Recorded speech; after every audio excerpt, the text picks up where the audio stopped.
ഞാൻ അവിടുന്ന് അങ്ങോട്ടല്ല, വർഗീയതയാണ് ഇതിലെ പ്രധാനം. ഇതൊരു ചെറിയ ഇഷ്യൂ ആണ്.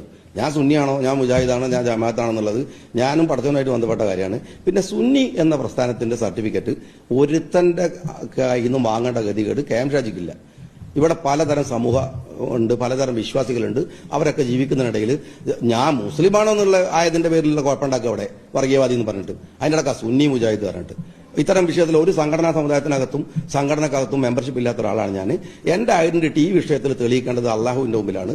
അതിലെനിക്ക് യാതൊരു ഭയമില്ല, ഞാൻ തെളിയിച്ചോളൂ. തൽക്കാലം പത്രക്കാരോട് ഈ വിഷയത്തിൽ മറുപടി പറയാൻ എനിക്ക് താല്പര്യമില്ല. ഈ ഉമർ ഫൈസിന്റെ വിമർശനത്തെ ഗൗരവത്തോടെ എടുക്കുന്നില്ല.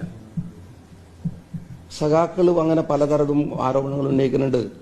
അതൊക്കെ ഗൗരവത്തിൽ എടുക്കേണ്ടതിനൊക്കെ ഞാൻ മറുപടി പറഞ്ഞു കഴിഞ്ഞു. ആണല്ലോ, ആണോ? സമസ്തയ്ക്കുള്ളിലെ CPM അനുഭാവികളുണ്ടെന്ന അതിലൊരാളാണ്